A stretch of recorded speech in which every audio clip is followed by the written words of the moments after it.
Good afternoon, Mayor and Council. Today I'm joined by Kelly Picard, who's our Assistant Director of Park and Recreation, and also by Sherry Inslee, one of our district superintendents. And it is very exciting for me today to recognize this team and, of course, the entire Fort Worth Park and Recreation Department. They recently received the 2023 Girl Scouts of Texas, Oklahoma Plains Women of Distinction Outstanding Community Partner Award. This is part of an award program every year where a group of individuals and business leaders from within our community are recognized for their dedication to service and leadership. And the leaders that are selected every year as part of this awards program serve as examples to the Girl Scouts by modeling positive changes that girls can make a difference in the world. I am extremely proud of the Park and Recreation Department for the work that they do every day. And receiving this Outstanding Community Partner Award further demonstrates the department's exceptional leadership, service to our community, dedication to empowering young leaders, and advancement to the quality of life for girls and women within our community. The Park and Recreation Department has been working with the Girl Scouts for more than 20 years. There are many examples of the history of collaboration between the two, but a couple notable examples are that every year, the Girl Scouts come and participate in our Camp Fort Worth summer program. And the Girl Scouts come and put on 2 weeks of programming every year where they teach our camp participants a lot of neat things, including arts and crafts. It's also well known that the Girl Scouts are formed and often meet at our community centers throughout the year.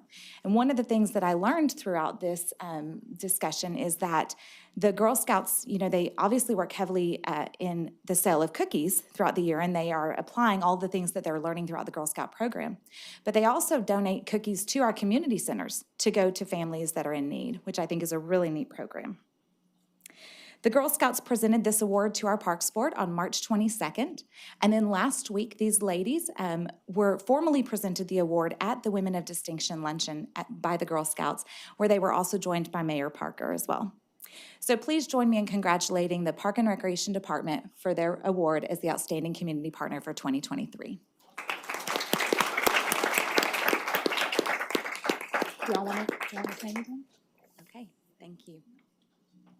Congratulations, thank you both. I was really just there for photo bombing. That was my only purpose. Congratulations. Next up are informal reports. The first informal report is about automatic external defibrillators. I knew that was going to be hard. AEDs and the program that we have. Chief Davis and Ricky Salazar are available if there are any questions. I've got questions. All right, guys. We got Ricky. Ricky Salazar, Property Management. Okay, thank you for putting this together for me. Is Chief here too? I'm tracking it down. Okay. So that might be a better question for him than you, but I noticed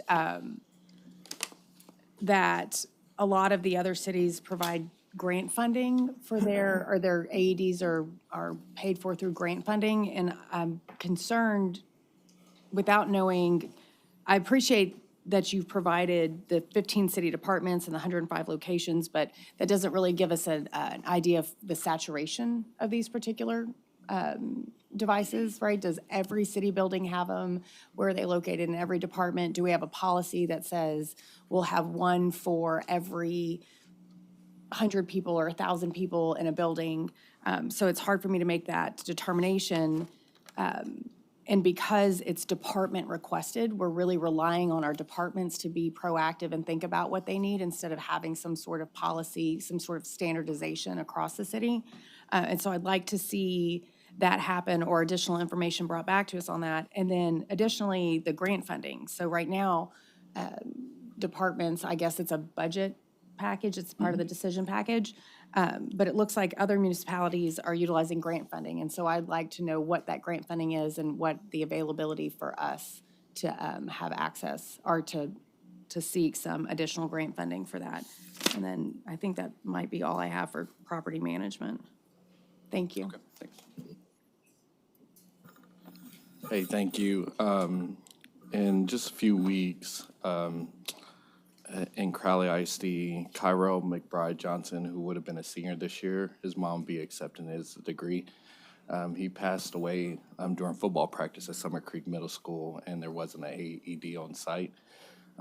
My question relates to the availability of AEDs, particularly in recreation centers and also with city-sponsored youth programming. Can you give me some more information on that? If you don't have it, we can come back later. Yep, we'll probably have to provide that at a later date. Okay, thank you. Thank you. All right. Next is Code Compliance Priority Response Policy, and Brandon Benevit. Brandon, gosh. Yes, I need to hear from Brandon. Brandon Bennett is here if there are any questions. Brandon? Again, I celebrate the raise and going from $5,000 to a more reasonable amount of money available. We can help people.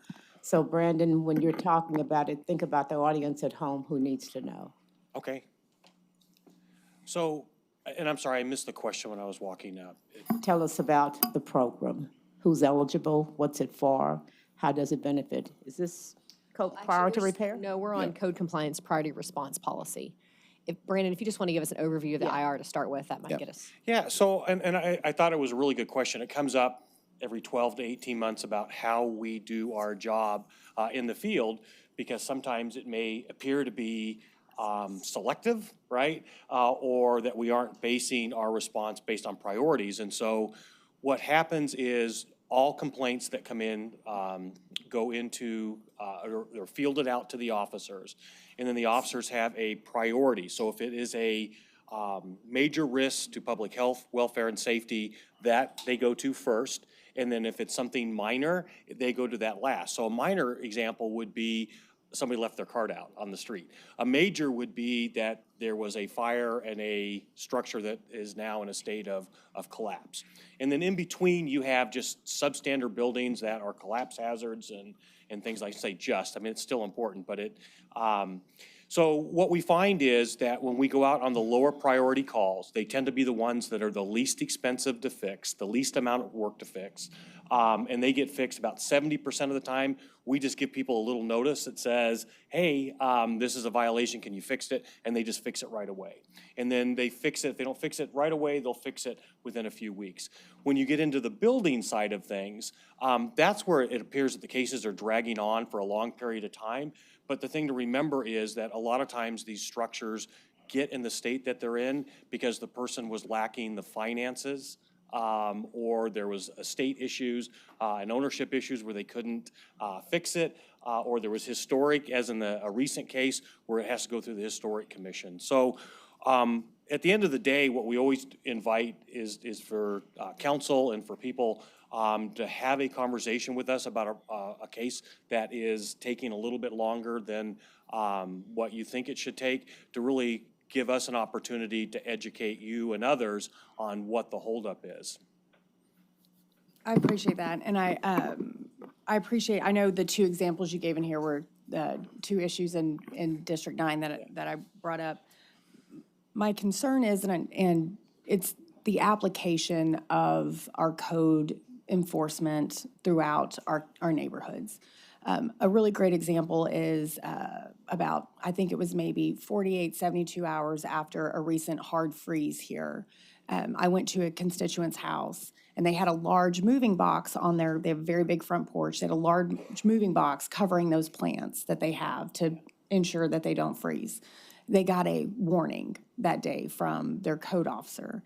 And while it's certainly important to keep clutter off of our porches, it was two, because I saw them, it was two large moving boxes. I don't think warrant the time to go tell somebody, hey, you're breaking the rules, when if you drive just a block down that same street, you see someone's porch that is littered with debris. And so if I'm that resident that has a very clean but one single box that was there for a reason, maybe it wasn't there for a reason, who cares, it was there. But then I go 2 blocks down the street and I see what is a much bigger problem, and that goes unaddressed, then there's this perception of we're not applying the rules fairly. And then my question is, why are we worried about boxes on porches when I drive through homes in my neighborhood that have debris all over the front lawn, but we're driving past that.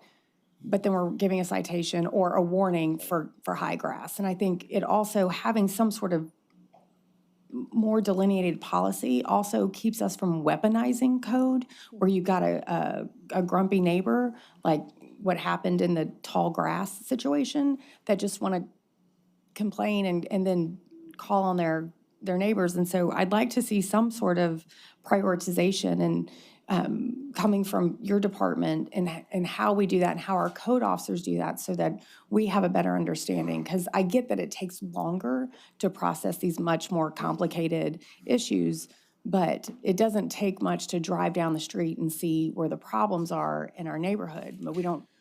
So and I'm going to agree with you on all accounts, that after a freeze, people cover their vegetation with boxes and blankets and everything, even if we get a complaint, right? And so that's something that I can go back and take a look at. The front porch, I've changed that policy a couple of times. That back in the day, it was a big thing in Fairmont where there was a lot more aggressive enforcement. But over time, what's happened is Fairmont has grown into this eclectic lifestyle where people have stuff on their porch. They have furniture on their porch that they actually sit in and enjoy the porch. And so we've made adjustments to it. So I would need to go back and look at each individual case, because my sense is about the porch stuff is that I have a lot of new officers, or have had a lot of turnover over the last 18 to 24 months, that I have a lot of new officers that think they're doing the right thing, right? And we have to provide them some counseling to adjust that. So I want to assure you, when it comes to those minor code violations, I can tell you there are some neighborhoods where a cart being left on the street is less important to the community than the junk vehicle in the driveway. And we expect our staff to focus on those things that are the most important. Just from a governance perspective, clutter on the front porch might not lead to crime, but abandoned vehicles will, or the deterioration. And so what I would like to see is focus really put on proactively dealing with those, and less the proactive, small, look, neighbors get mad if their carts get left out. I get the phone calls, we all get the phone calls, and that's important, but the priority should be the house next to it that is substandard. I agree, and I have Assistant Director Shannon Elder here with me, and she's shaking her head. She agrees also. And so we'll make sure that everybody is retrained on that it shouldn't be happening proactively on the front porch. And I was trying to throw out other examples, but each area is unique in the city, and you all have your front porches, right? The things that are less important than other things, and we agree. Thanks, Brandon. Chris, Gina, Carlos. Okay, I have a couple of questions. Well, we're still getting blown up, especially my district, about the alleys. About the alleys? Alleys and high grass. And so I'm looking at this priority list here, and basically this goes off of what individual residents call in to code or go into the app, correct?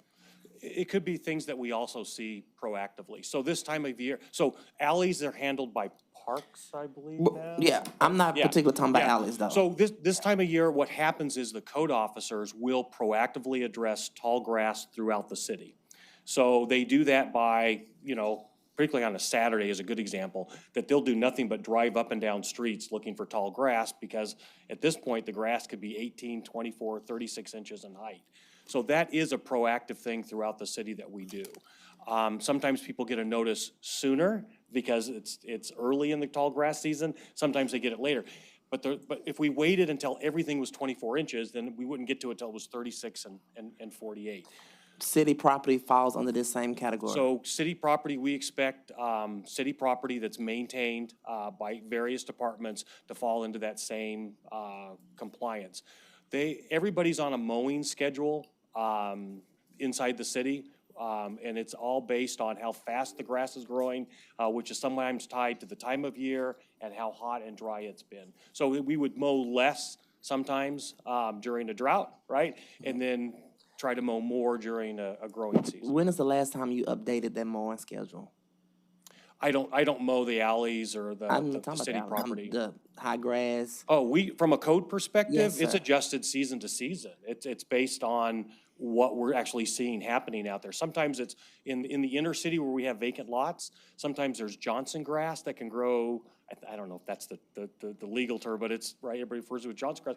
It can grow 3 feet overnight, I think, right? I'd be interested into seeing that, yeah. that schedule. So, yeah, and the other thing is based on, and it's an automated process. It's really easy. The officer goes out, says, this is the lot, it's in violation. A letter goes out to the owner. The owner's given, say up to 14 days to correct. They don't, it goes automatically to the contractor. The contractor's given a little bit of time to mow. They go out and mow. They take a before and after picture. They send it to us and we pay it. So it's a very fast process.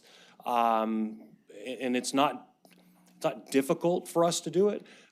So if you're having concerns in your area or certain parts of your area, let me know or let my staff know, and I'll look and see what the bottleneck is. Will do. One other question. I'm looking at the third priority violation, and I'm looking at oversized vehicles. Is there a certain size? Is there a certain type?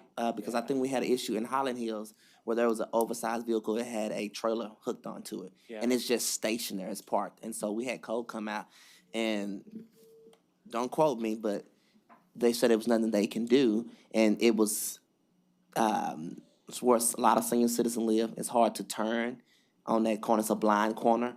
And so when you say oversized, I need something more specific to what does oversized vehicles mean?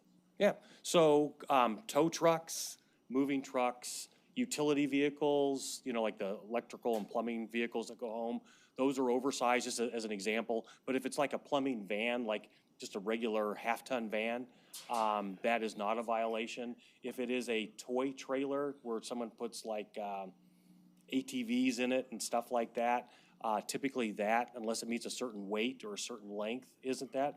So I think this would be a good one to bring back to you and provide you some pictures and some better description. Yeah, but we don't have like a size, It's, a metric. 20-some thousand. Yeah. Okay, that'll work. Me Thank too. Thank you. Gina? My turn. Hi, Brandon. I'm still here. No. We should never start out that way. Even though we're talking priority response, I thought it was repair, but I can weigh in on this too. I am very much concerned about, I hadn't heard the term weaponizing of code compliance, but in my district, we all often feel that there's selective enforcement. And you might recall the Bishop George scenario, where this elderly man lives on a dead-end street. All the neighbors love him. Nobody reported him, but code shows up. What makes it difficult for the elderly people is the notices that they get. At that time, I think it read, you may be subject to a fine of $1,000 a day. An older person freaks out. Yeah. And he kept getting these notices in his cyclone fence as often as you all could legally put them there. And so I would ask for some form of grace, if you will, or maybe neighborhood meetings. We did speed dating with a cop. We can do speed dating with your code officer to educate people. That may help. But I'm going to go back even further to the sisters who lived on Jewel Street. And this is one where a lady broke down and cried during a Board of Adjustment meeting. And Charles Edmonds is the one, we got together and put our money together and rented a trailer because she did have code violations, but it was just the way that we communicated with this senior citizen. And the lady who cried on camera, it's proof of this, later committed suicide.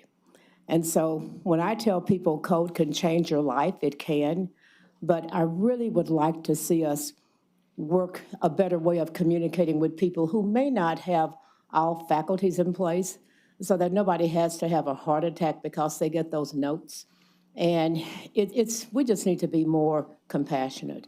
But if there's any offering that you have to suggest how your team may do better by the elderly, I would be real anxious to hear about it. So and again, I'm very agreeable today, right? Because I'm gonna agree with you on all of those Thank you. accounts, right? That, I expect my staff this is one of, they have an interesting job because violations are based on the condition of the property. So they don't always know who the owner or the tenant is. They just see that there's a violation there and they send a notice.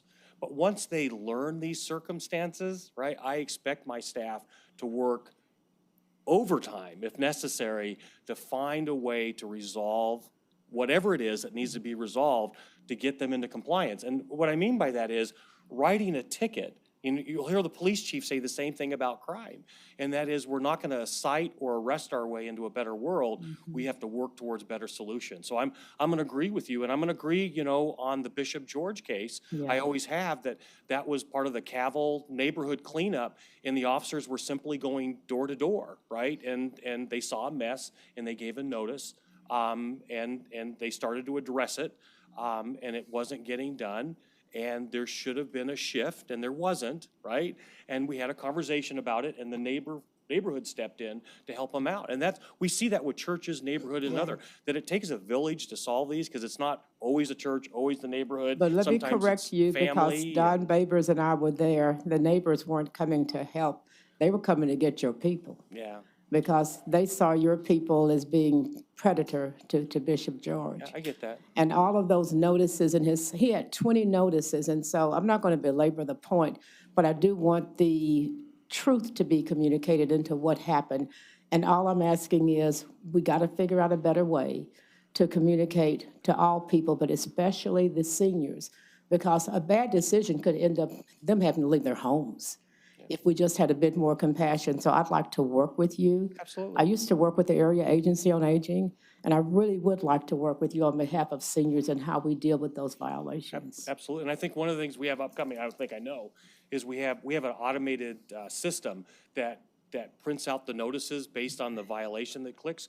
And with the new system, we'll be able to put in new notices. Okay. And one of the things we'll be able to do is have helpful information. So if it is, say, there's just extra garbage, right? That there can also be helpful information on, you can take it to the drop-off station, you can, right? Here are all the different, if it's bulk, you can put a little, out. And we've worked really hard with the elderly and others since we brought solid waste in with code, where we'll allow them to put out extra bulk on bulk week, right? Because they don't have the facilities or the equipment or otherwise, maybe to take it to a drop-off station or someplace like that. So I think we can expand that program a little bit more. And we've also found, by doing it holistically in some neighborhoods, that we see less dumping and we see a faster compliance rate. So we do know that you got to have the carrot in with everything else you're doing also to get things done. You got to be helpful, you got to be courteous, you got to be kind, you got to provide the carrots and everything. And the citation's always the last thing. I've been at this for a long time now, and I'll tell you, we get beat up more for taking too long than being too fast most of the time. When it's too fast, it's generally the newer officers that just haven't developed that way about how they do things. But tell your commercial guy to give me a call. Commercial? Okay, all right. And I will say, I was out on Lindsay this week, and they're still dumping at the end of the road, and so I have my staff working on cleaning that up and Get with seeing if there's Pastor more we Moore, can the do. neighborhood president. Okay. He can help. And I do expect to hear from you. Hello, Brennan. Couple questions. Where do bandit signs and front yard parking rank? I don't see them listed here in the priorities, and as you and I have discussed many times before in the past, there are certain code issues that are prevalent in one area of town versus another. So we work collectively with the police department on front yard parking. A lot of the complaints that come in when the car's actually there and can be addressed are in the evening. And so it's a low priority call. It's like a filler call. If there's nothing else going on, the MPOs or the beat officers will go on. Sometimes there's parking officers on at night that can address that. During the day, when there's other code violations there, or the officer's aware of it, someone makes them aware of it, they know it's a problem property and they see it, then we'll address it. Front yard parking is handled through a parking citation, so the car has to actually, be there in the front yard. But we will also stop and give like a notice, to educate people and stuff. Bandit signs, it depends on the time of year. and how bad the bandit signs are. So we had a couple of volunteers that just did a great job cleaning these up throughout the city. They're both retired now, so we're looking for a couple of replacements to do that. We have a special truck for them to drive and everything.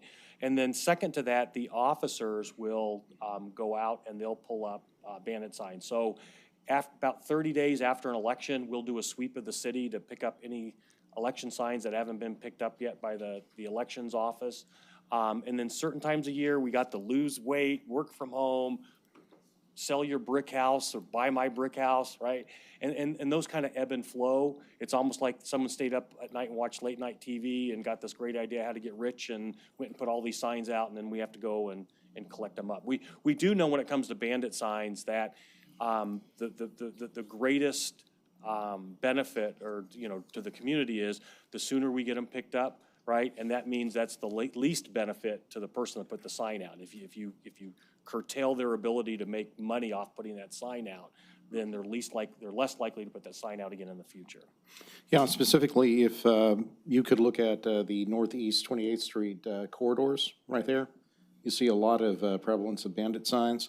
Then when you go into certain neighborhoods, you will see bandit signs that aren't just stuck into the ground in the right-of-ways, but sometimes they just zip tie them to, city posts as well for our signage. Yeah, and so they use ladders to put them up high on utility poles, so we have rakes that we reach up to pull them down with. You're right, they're creative, and for all of you and the people in the community, bandit signs are one of those. We have the app, it helps us, right? Because we're sometimes busy up here with these higher priority calls, just to let us know, and we'll go sweep the area for them. And again, that's a good Saturday thing, where on Saturday mornings, that the officers can go drive the areas and pick those up. Thank you. Any other questions, council? Thanks, Brandon. Okay. And I want, I owe a lot of answers. I did get all that written down. Thank you, Brandon. Next informal report is on a convenience fee increase for our pay-by-phone parking app, and Martin Phillips is available if there are any questions. All right, the next informal report is on the expansion of our City of Fort Worth internship program, and Deanna Giordano is available if there are any questions. Elizabeth? Yeah, I have some questions. First of all, thank you for putting this together in preparation for the onslaught of summer interns that hopefully we will all get to experience here at the City of Fort Worth. And thank you for making sure that they get paid. I think that that's a big distinction in how we treat those folks looking for, resume building and experience opportunities throughout the city. And it opens that pathway up to so many folks. My one question is it still dependent on the departments to fund these positions? Or is it part of the program that we have X number of interns and they kind of go to each department? Can you walk me through that? Yep, so it's kind of there were two responses to that. One, there are some city-sponsored programs, one being kind of the Next Gen, which targets high school students all the way up to college-age individuals, and that is a paid internship that the city sponsors. And so we encourage all of the departments to participate, and this year we have 39 participants that will be participating, and this time next month you'll see around the city. For the other internships that departments are exploring, those are paid at the department level or dependent on the department funding. There's many opportunities where schools still require that internship as part of their curriculum credit. And so those may or may not have paid internships associated with them. But we are encouraging that. We've created a job description that lends itself to creating more flexibility, as well as a pay range for individuals, maybe high school interns, $15 an hour, and graduate level students in upwards of 20 to 25. So we've created some flexibility for departments. We're also looking at programs. So we have a program that we're implementing with Tarrant County Workforce Solutions that will create paid internships that they will sponsor on the part of Tarrant County. It's up to 12 weeks. It's a program that we are advocating for. And we're also working, also not listed in the IR, is a Skill Bridge program through the Department of Defense. We're hoping to get that solidified in the next month or so, which will also extend paid opportunities paid by the Department of Defense for individuals that are transitioning out of the military, looking for employment opportunities. They actually sought out code as a department to participate in, so we're working with them to finalize that. Okay. Can you also set them up with PD as well and fire if they're coming out and looking for jobs to can retrain? not just absolutely do code, that. but We've got some Yes. positions. Awesome, thank you. I appreciate that. Thanks. One question. In this internship, you said departments. Is mayor and council included in those departments? Yes, the mayor and council. For internships that are, have either curriculum as part of their curriculum program or paid internships, those are facilitated through the Human Resources Office. There's a number of individuals that are seeking just volunteer opportunities that are unpaid, and so those actually go through the Community and Public Engagement Department as they're considered volunteer opportunities and not internships. So there's a distinguishing factor between those two, but yes, mayor and council are included. Because I had individuals reach out to me, so do they need to reach out to the HR department, is what you're saying? If they are going to be paid or if it's for curriculum credit, then yes, they would coordinate back through our HR department. Okay, thank you. Thanks, Deanna. Thank you. Our next informal report is on random drug and alcohol testing program. And once again, Deanna Giordana is available if there are any questions. I was trying to give you the signal not to go too far. I appreciate you putting this together, and I appreciate you adjusting how we operate to better serve our employees. The one question that I have is in regards to the CBD policy and I guess the warning that it gives our employees about the use of CBD and how THC could potentially be included in that drug test. And so my question is, and I don't know the answer, can we adjust the levels at which we would consider what a positive test is so that it accounts for the minute levels of THC that might be included in a CBD product? Yeah, so it's one of the criteria that we did evaluate. And so when you look at the random drug and alcohol testing through our third-party vendor, there were two testing criteria that are utilized. One is 20 nanograms per milliliter of urine. The other is 50. We use the higher threshold as part of that consideration, so just working through our third-party vendor. So if they reach that threshold or exceed that threshold, then it would be considered a positive drug test. And so are there other cities that use that The lower. 20? There are other cities that use the lower threshold, or other entities, I shouldn't say cities, I know that there are other entities, because it's one of the thresholds that's available, we use the higher threshold. And does DOT set a threshold? They do, and I'm gonna look to my team on the DOT threshold. Do you happen to have that, Kelly? 50. 50? 50. Okay, so, So we mirror the random to the DOT testing threshold. and so dropping it to 20 would make it more sensitive, less sensitive? Correct, more sensitive, Okay, so we're already at the less sensitive level? correct. Okay. And is there any distinction that can be made so that we can open that CBD up so that people feel comfortable taking those? Yeah, we explored it, and I think the one factor that creates some issue is that the THC, you can't distinguish the product that it was derived from. So if it's showing up in the urine sample, then it's going to show up as a positive test result. The other piece is that we also receive federal funding through grants, and as part of that federal funding, we have to comply with the Federal Drug-Free Workplace Act, which recognizes THC as a positive marijuana positive test result, so we comply with that to ensure that we can continue to receive federal funding. Okay, thank you. Thanks. All right.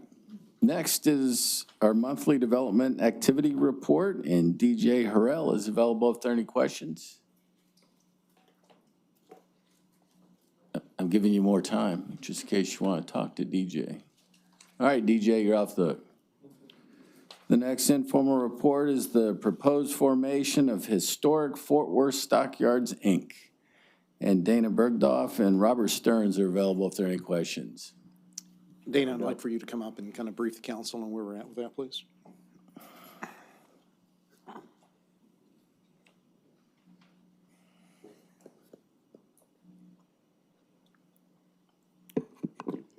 Thank you, Councilmember Flores. Dana Bergdorf, Assistant City Manager. So for a number of years, maybe even decades, there's been talk of having a nonprofit advocacy and planning and management organization for the historic stockyards, similar to organizations that we have for other geographic areas of the city, like downtown Fort Worth, Inc., near Southside, Inc., and so on.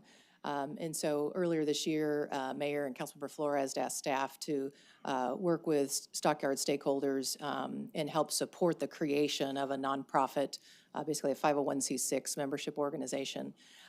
So just so you're aware, there's already an existing business association. We also have the advisory PID board, Public Improvement District Board.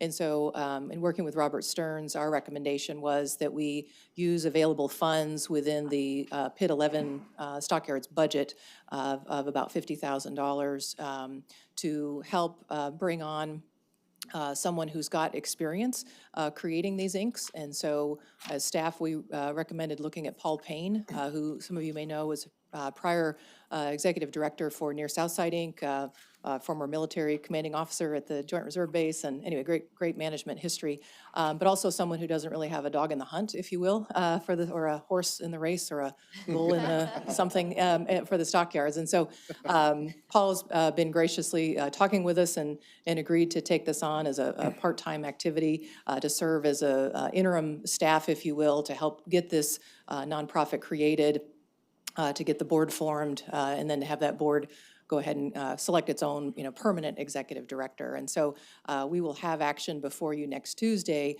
for the PID 11 board to allocate those, to amend their budget to allocate those dollars, so he can get that conversation started. Okay, thank you. Thank you. And the final informal report is on renaming the training room at the Hazel Harvey Peace Center for Neighborhoods after Lucille Bishop Smith. And Victor Turner is available if there are any questions. All right, Victor.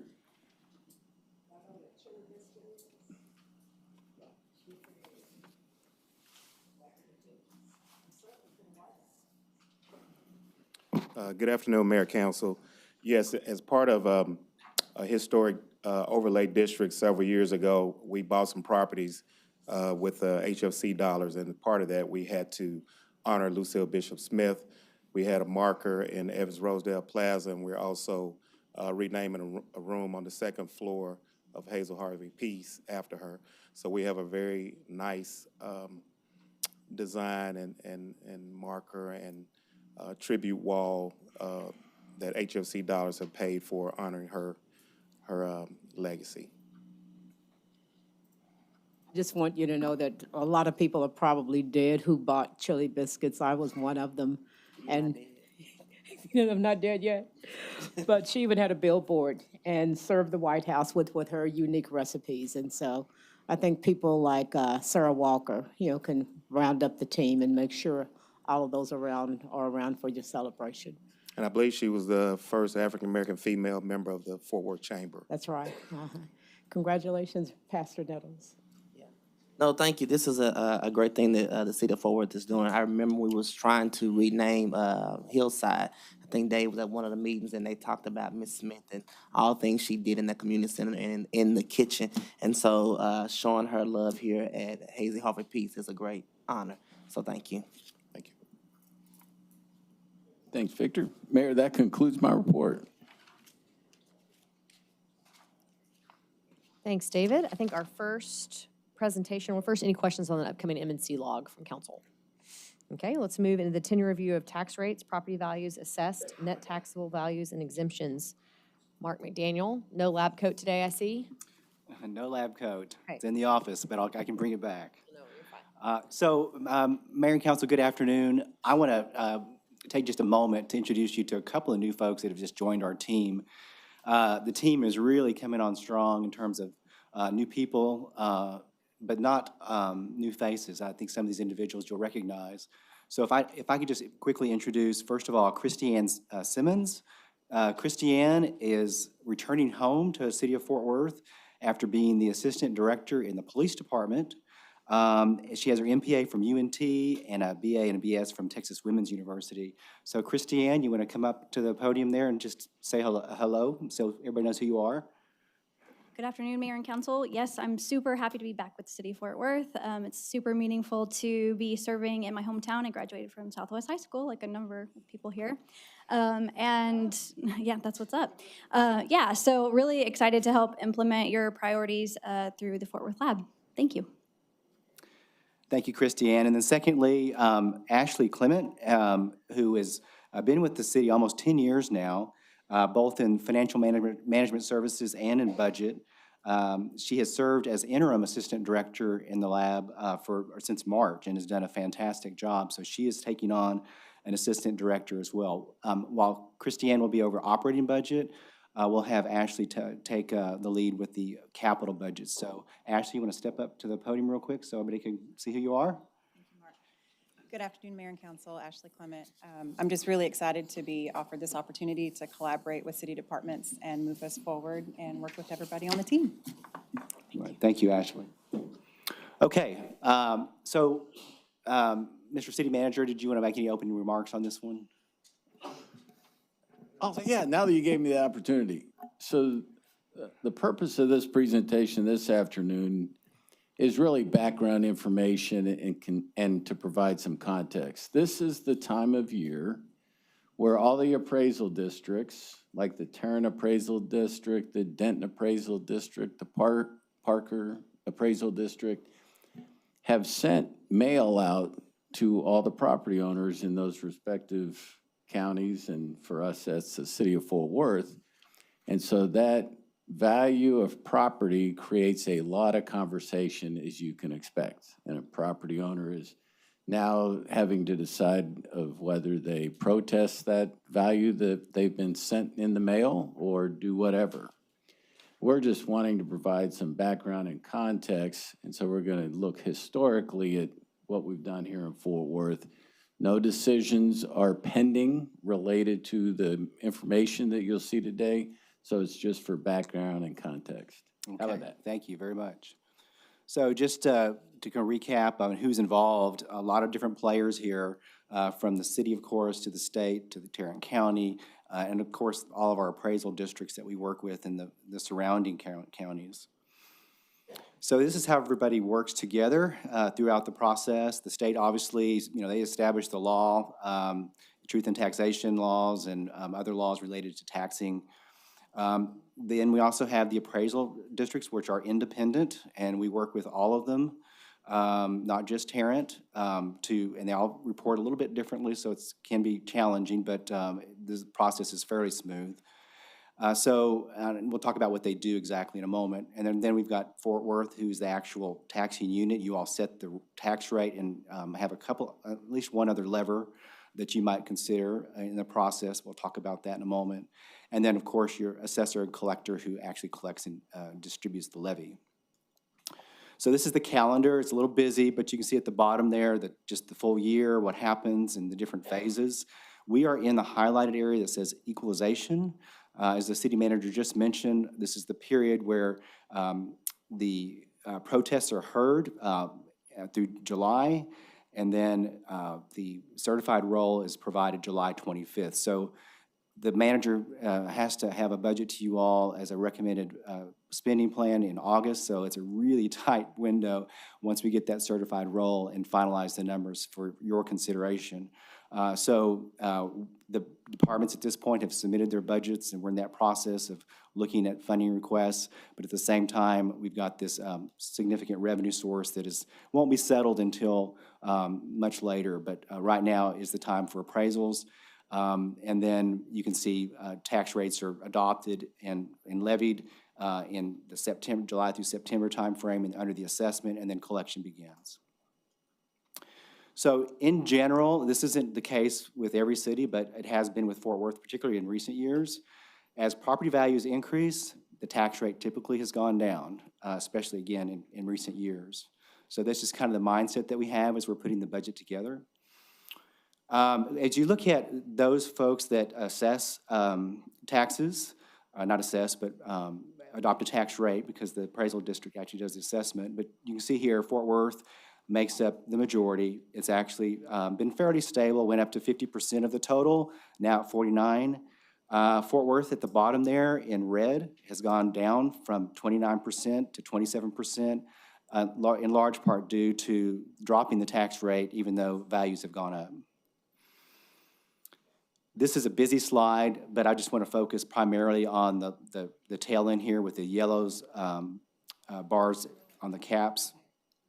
This is, the yellow is adoption of the rollback rate, on the pay-as-you-go rate, which was new for Fort Worth and trying to pay cash for improvements. And then you can just see overall a 17% rate reduction between 2010 and 23, which is, you don't see this very often in the municipal world, and it's really quite an accomplishment, especially when you look all the way back to the 90s when it was up at 96 cents total. This is a graph showing you some of that information in more recent years. The line that's vertical there in the middle of gray is when SB 2 was adopted and adjusted the cap.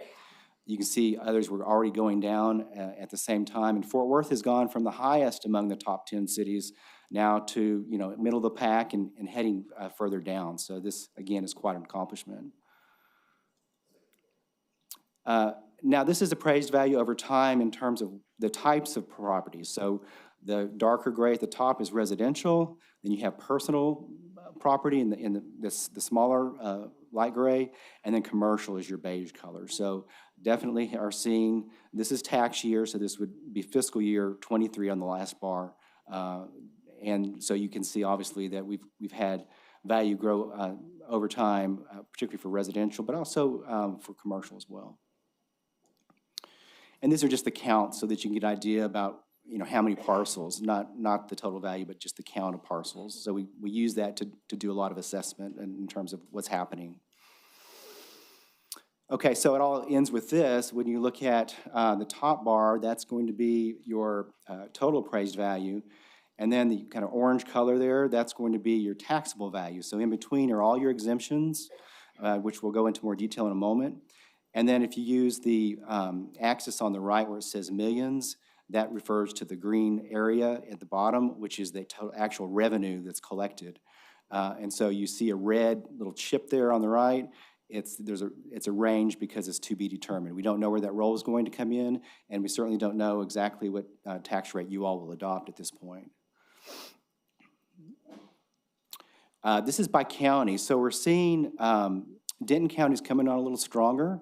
They're 6% of the total now. Parker is around 1%, but by and large, it's all Tarrant, as you see here. Orange would be Denton County.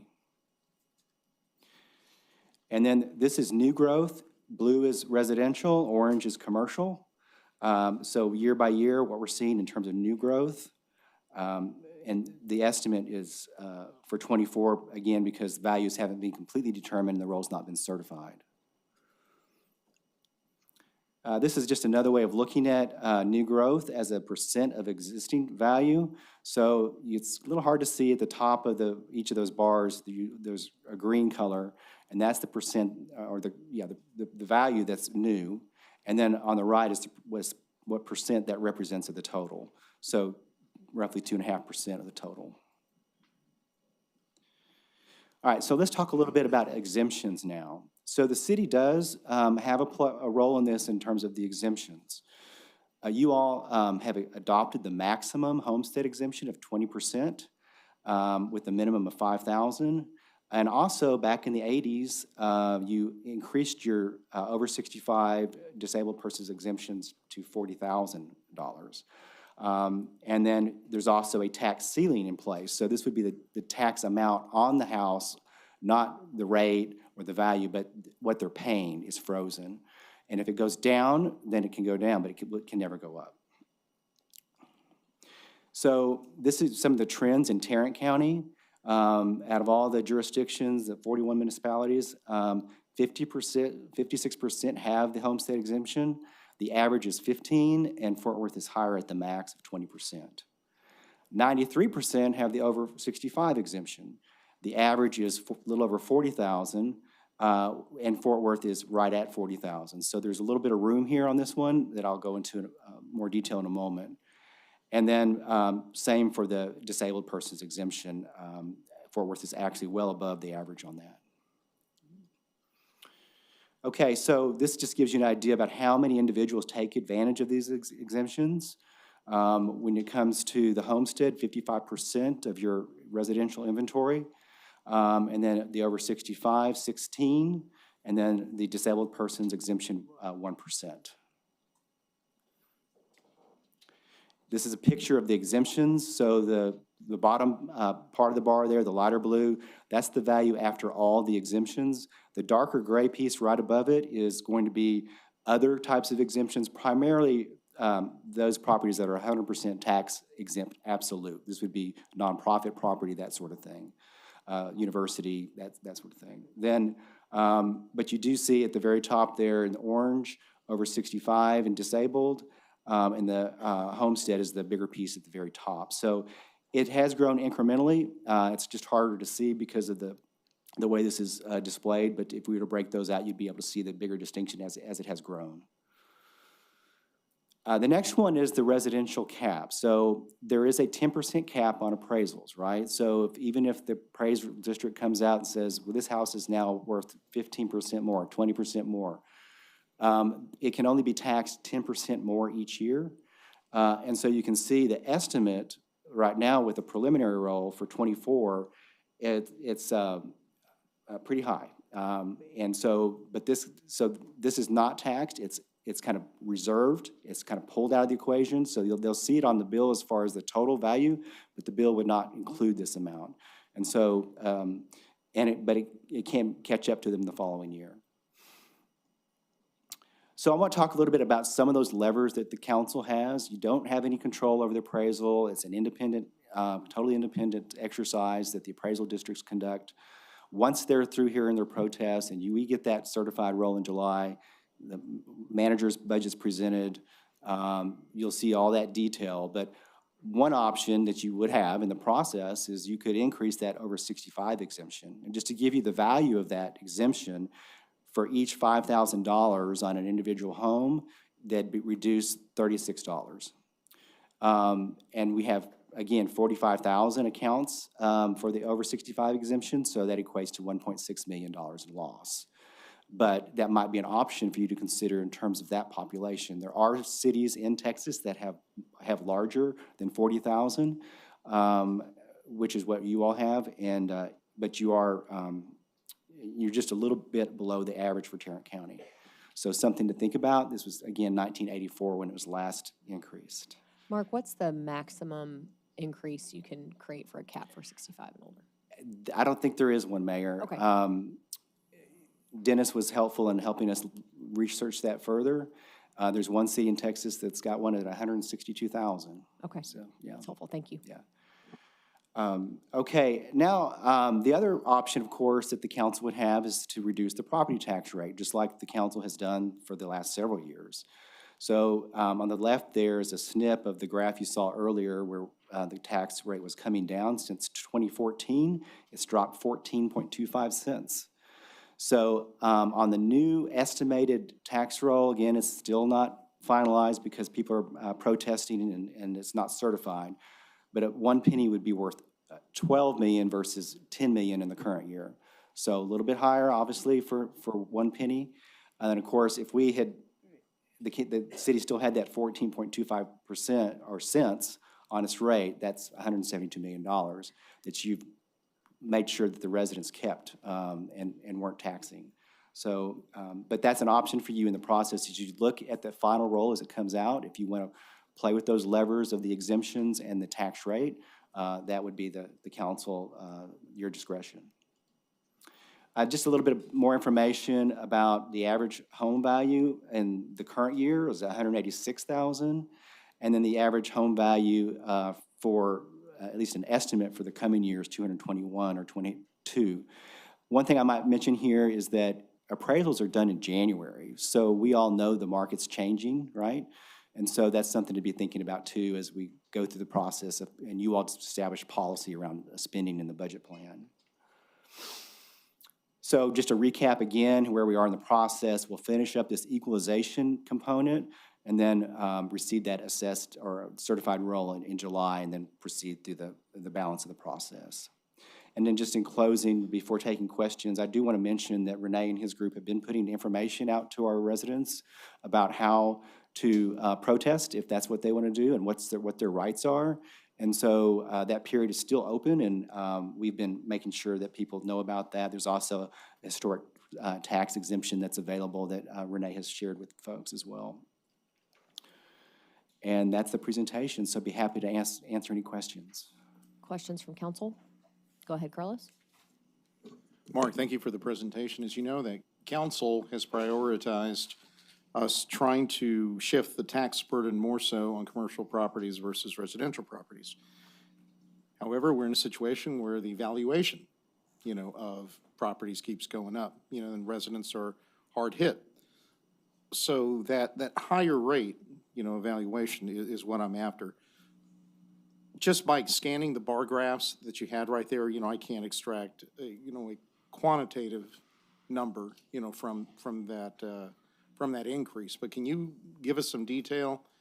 I mean, are we losing ground to the rate of increase, when you look at residential properties versus what's going on with commercial properties? I'm trying to see, comparatively, are we gaining ground, losing ground in that pursuit of trying to shift that burden? Because of the way that existing property has been being revalued, I don't think you are gaining. Okay. But in terms of inventory and commercial growth, I think the city's doing a great job overall. But because it's not really new growth on the residential so much as it is on existing property. And that's why, I don't want to speak for the city manager, but I'll bet he's looking at a tax rate decrease for next year for that reason. And then also, you all might want to look closer at that exemption on the residential, at least for the elderly. Understood. Thank you. So just adding to that, Councilmember Flores, I do think if you look at existing properties, residential is appreciating at a faster rate than commercial. So we are losing ground when it's existing values. We've done pretty good over the last number of years of new growth, the proportion being commercial as opposed to residential. But we lose ground once it's an existing value and it's growing at a faster rate. Just from a conceptual standpoint too, right, we talk about the state and we do have revenue caps, right? That got imposed a number of years ago. And essentially what the state has said is you can capture 3.5% of that existing growth, right? The idea is that's going to get capped at 3.5%, and then you get 100% of the new growth, right? So what's going on right now is you're having protests of the new growth, and you're having protests of the existing values. The idea is the revenue cap is the 3.5 plus all 100% of the new growth. So we'll have a better feel in July what those numbers look like too. Other questions, council? No. Thank you, Mark. Thank you. Okay. Mayor, I do have one thing I'd like to say as part of this. I do think we should explore the raising the exemptions for over 65 and disabled. You kind of lump them together, but probably as part of the budget process, we can suss that out a little bit. But I do think that at least in that sense, if we aren't keeping up with what other cities, and I think you average cost of a home, or I just wrote down some numbers quickly, 186 versus 221, the appraised values are going up. So I know I hear it, I'm sure my colleagues hear it too from their constituents of the pressures they're seeing, but I would like to see that as part of the package. And then options too. I'm hopeful that the state does something in the next couple of weeks or in a special session or whatever that looks like, but what are the options across the board for us as we go through the budget process to give property tax relief? Thanks, Mark. Thank you. Next up is an overview of credit rating agency meetings with Reggie Zeno.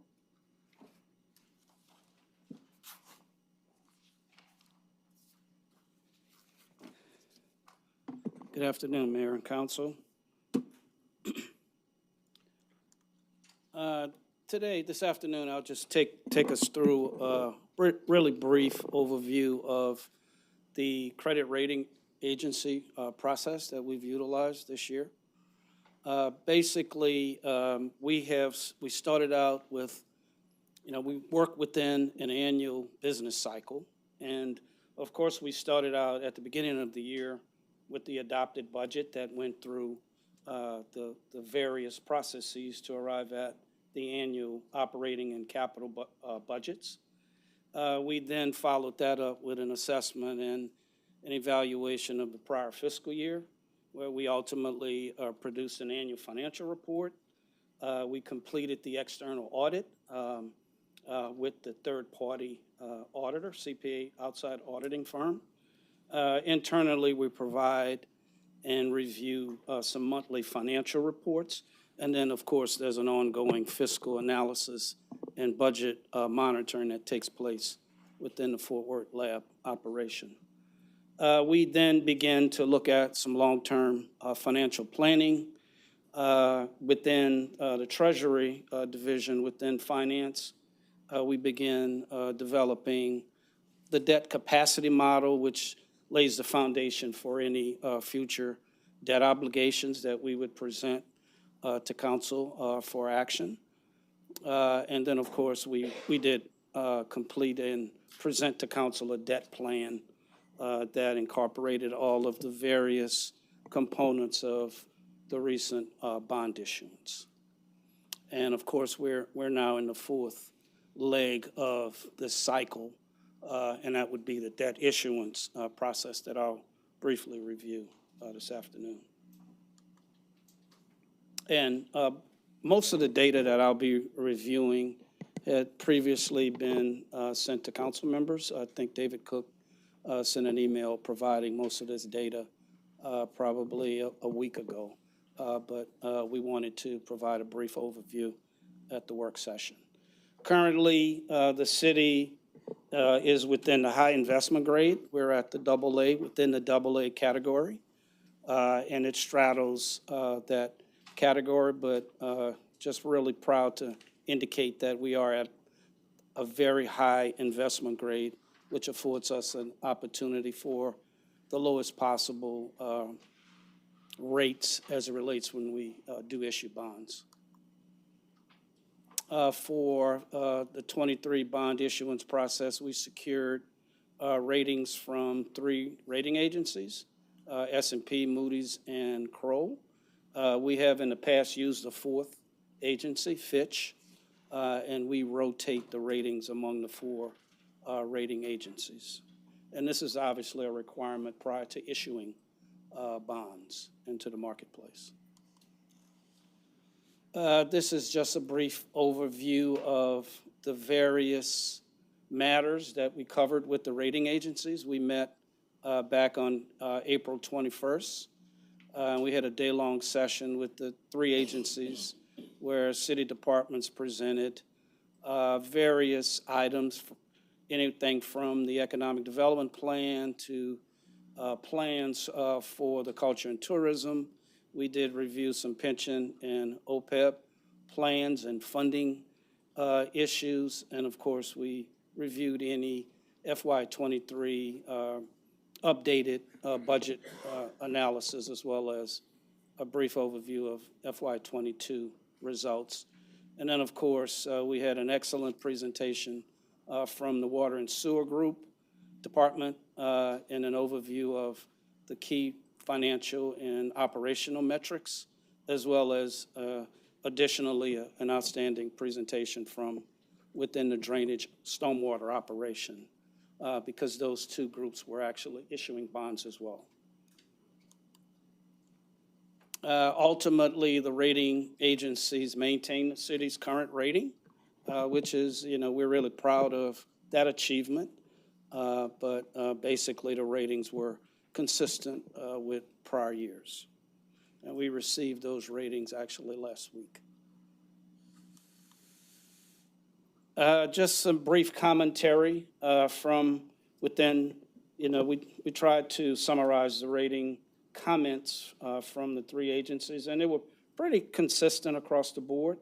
Within the general obligation bond issuances, the city was credited with strong financial management policies, really within North Texas, a really robust economic growth, and very strong financial reserves and liquidity, which actually is really the strong point of the city's financial credit rating.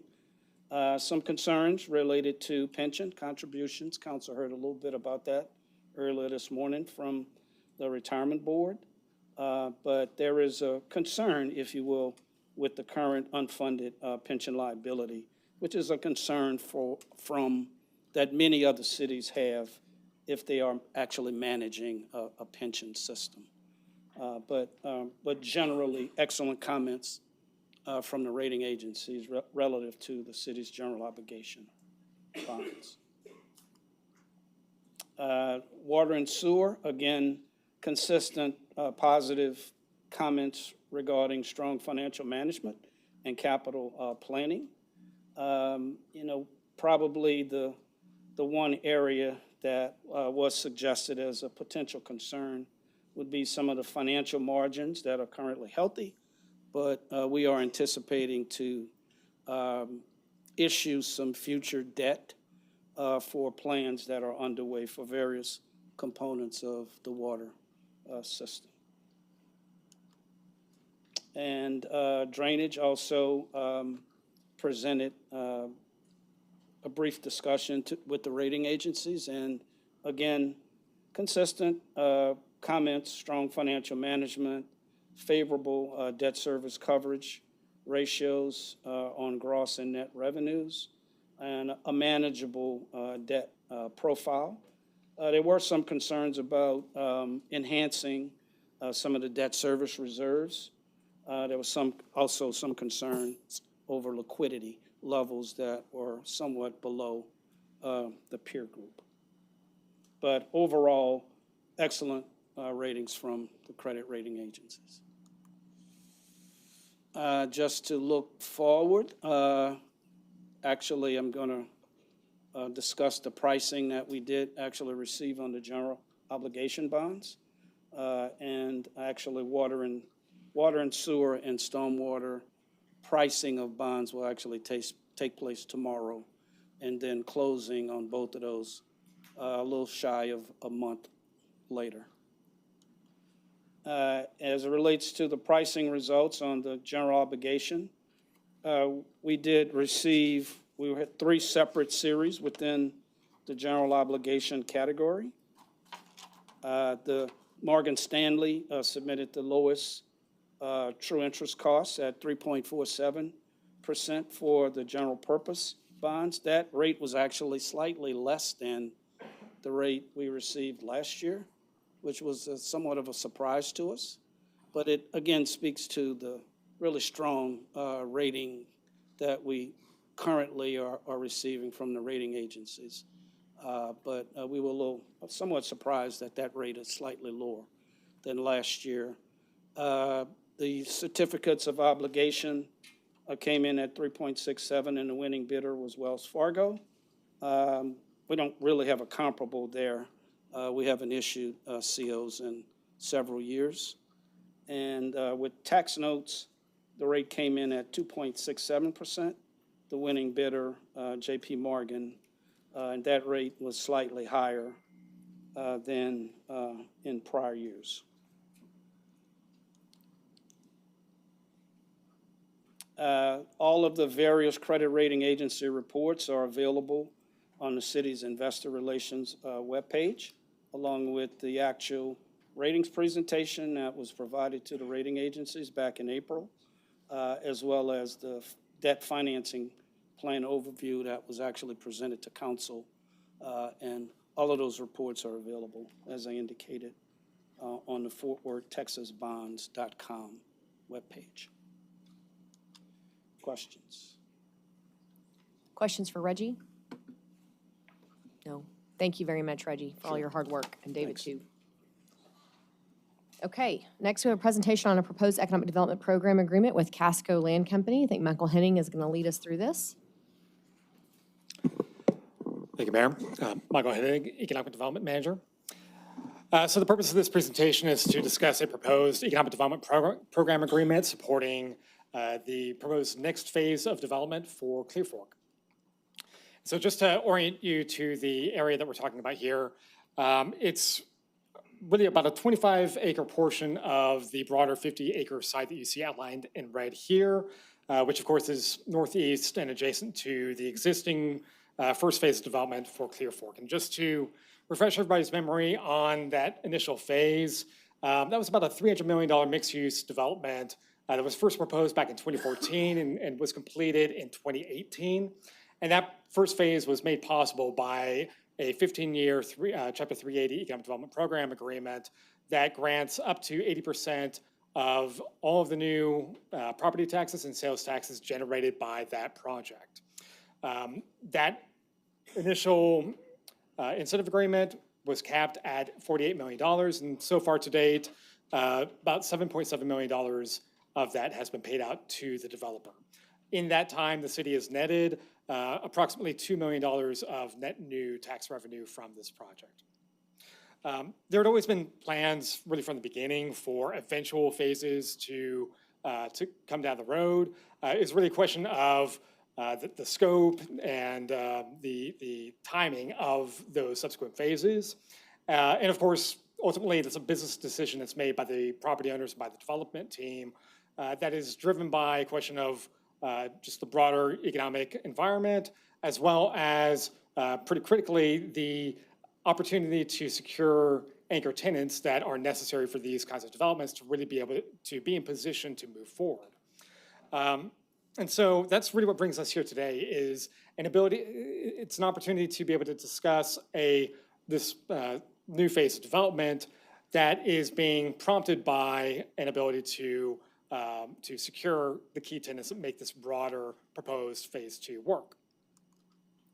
And so just to go into a little more detail about what is being proposed for phase 2, it amounts to being approximately a $400 million mixed-use development on, as I mentioned, about 25 acres. And the overall plan is to deliver a mix of office and retail uses as well as multifamily. And then here's where things begin to get a little bit interesting. A mixed-use automobile showroom, set of showrooms, and in-garage service centers. Now, I mentioned the critical importance of anchor tenants to mixed-use developments like this that are highly dependent on retail functioning. The way that has typically happened in the past is you go out as a developer and you secure a major retailer to be able to serve that component, somebody that will drive foot traffic and drive activity to the site, and then use that activity to be able to support the surrounding tenants.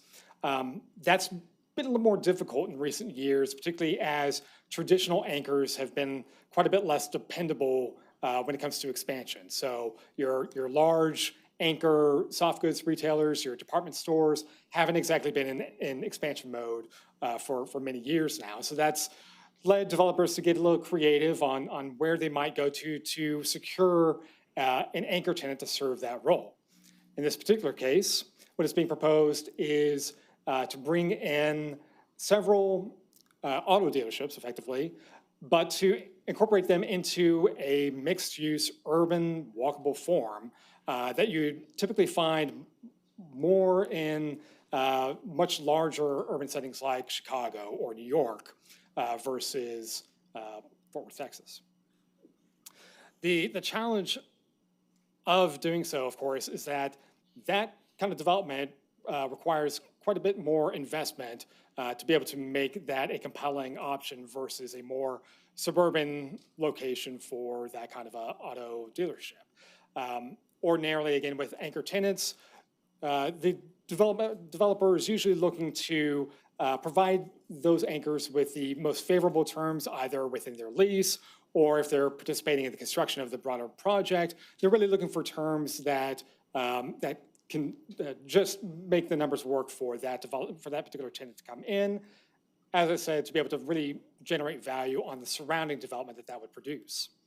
And so being able to find a way of delivering those anchor tenants on terms that are competitive with alternative sites is really critical to that anchor tenant making a decision to move forward as part of this proposed development.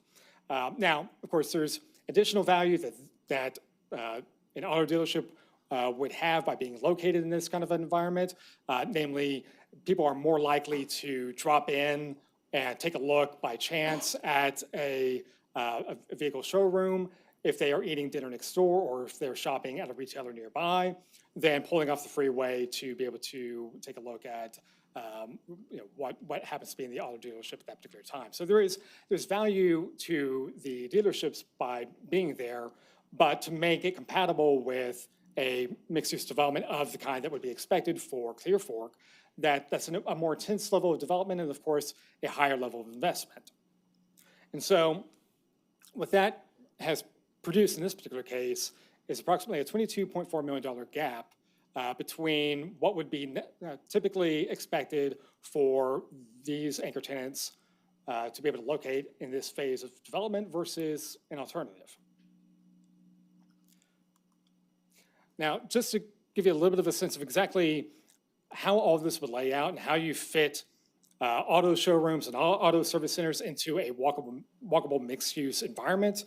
You can see here the portion that we're talking about is really this area that is outlined in red here as being what is being proposed for this phase 2 of development. And you'll notice kind of splattered throughout are several, actually 5 logos related to premium auto dealerships that are currently found here in Fort Worth, and we'll go into a little more detail about exactly that here in a moment.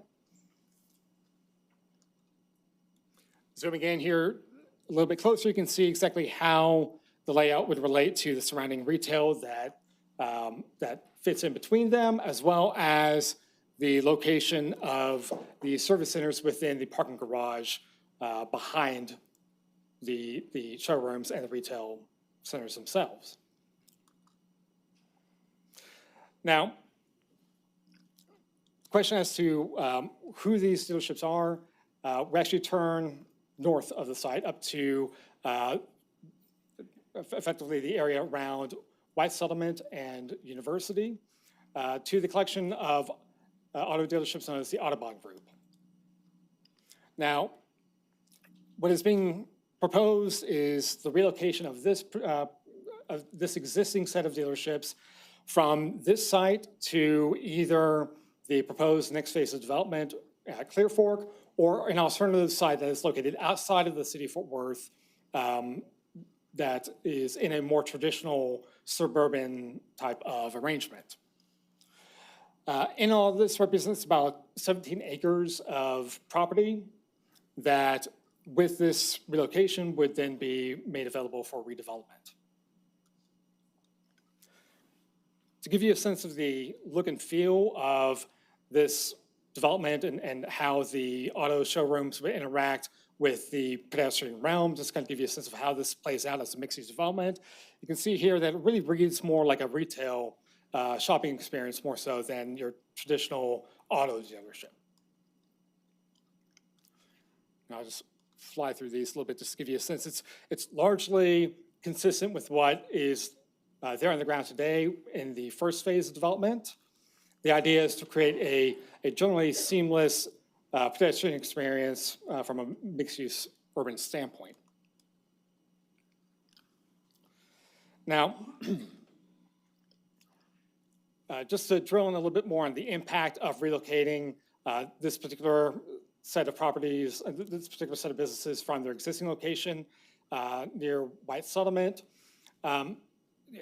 Today, they're appraised at approximately just under $13 million in property value.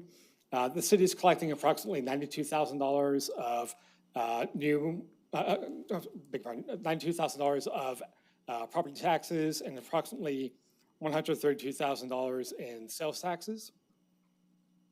And so ultimately, this is not necessarily a major tax generator for the city so much as it is being viewed as being a way of accelerating this proposed new phase of development for this broader, approximately $400 million development.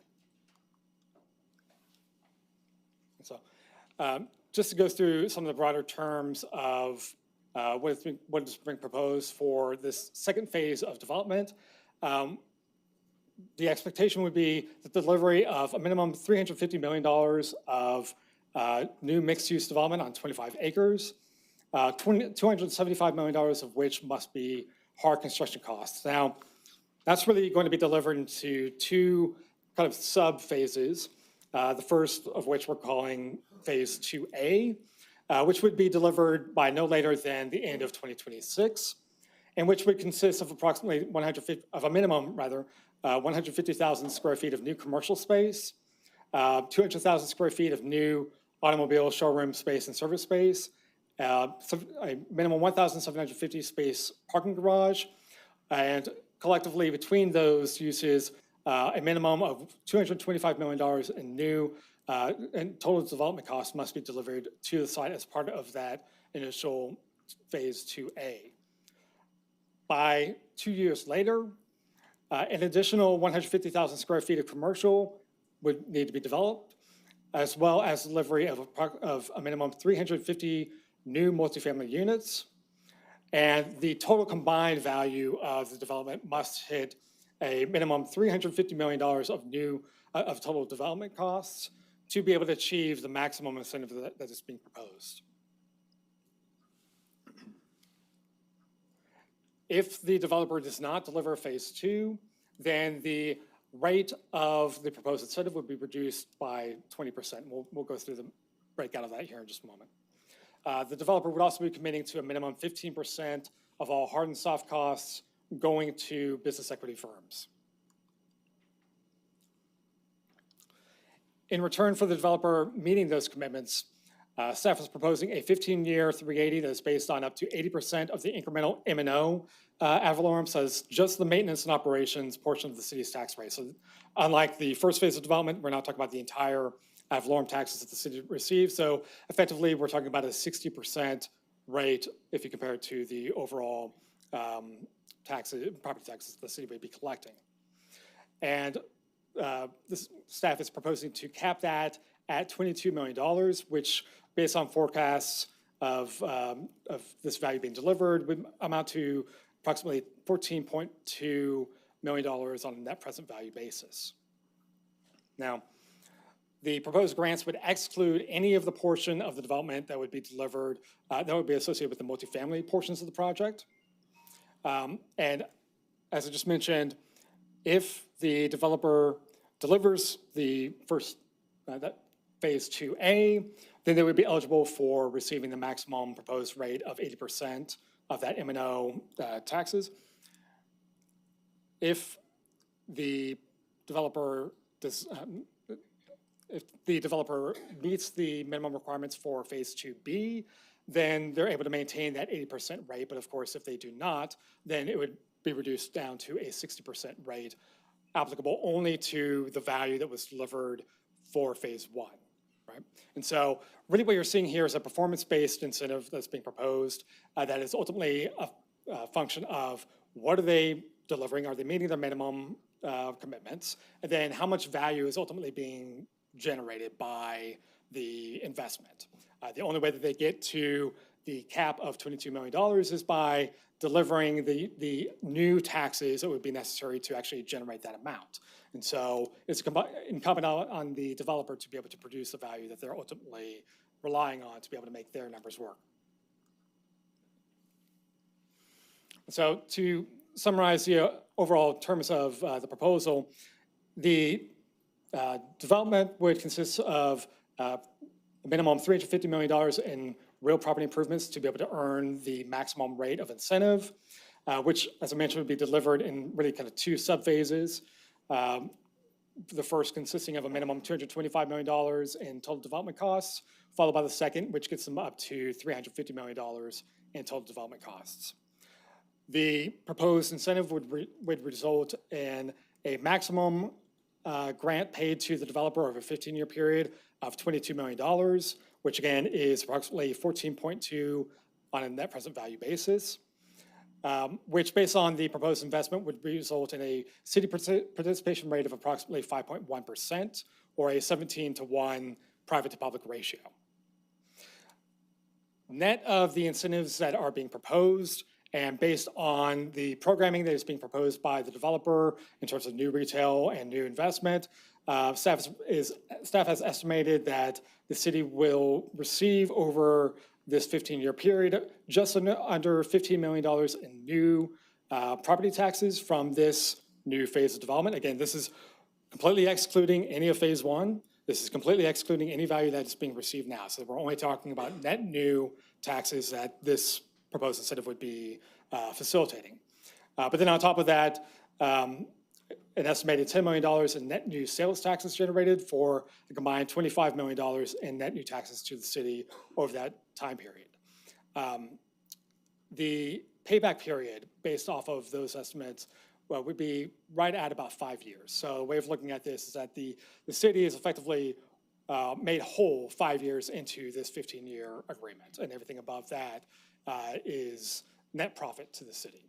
And so staff is recommending this as a way to accelerate the investment that's being proposed by the developer and to be able to make it possible for this development to happen now as opposed to some years further down the road, and based on the proposed uses that the developer would be committing to as part of the proposed agreement. So staff is recommending that the city enter into the Economic Development Program Agreement with Casco Land Company. The proposed timeline would be to place this either on the May 23rd or on the June 13th council agenda for consideration. And so with that, I'm happy to answer any questions. Any questions for Michael, council? No? Thanks for the hard work. Oh, go ahead, Elizabeth. Hey, Michael, I just have a couple of questions specific to, you mentioned that traditional anchors aren't expanding right now. Sorry, Chris's hair's in the way. Yeah, go ahead. Point of order.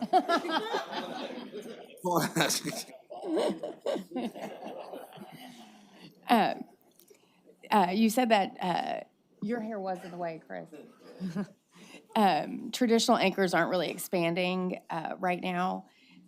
And so my question is, is the response to that finding different non-traditional anchors, which we're doing here, or is it a more appropriate response to really look at how we're developing these types of locations to not have these large-scale anchors, but to be, built differently? And that really dovetails into the next one is, so we build these dealerships in this facility.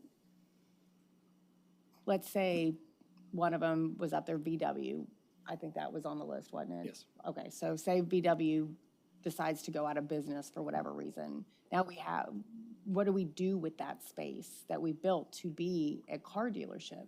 And I don't want another empty, we've seen them around the city, and we certainly don't want them there in what is a very new development. And so I'd be interested to hear your thoughts on that. Sure, both are great questions. So I'll take those in turn. So the first question about, does the old model really work, right? When it comes to relying on larger footprint anchors to be able to be the solution to make these projects work. And I don't want to get too focused on the overall size necessarily, because while this does collectively represent a large portion of the overall footprint of the development, I think you could argue that it's still smaller than probably what you would see from a large department store, or at least back if this were, say, circa 2000 or something on that order. So I think really the way of looking at it is more about the intensity of activity that anchor draws to the area, and then the compatibility of that foot traffic with surrounding uses. And so, I'm not sophisticated enough when it comes to real estate finance and real estate development to be able to offer up a game-changing model when it comes to where large footprint mixed-use retail might be able to go today versus some of what's being looked at nationally.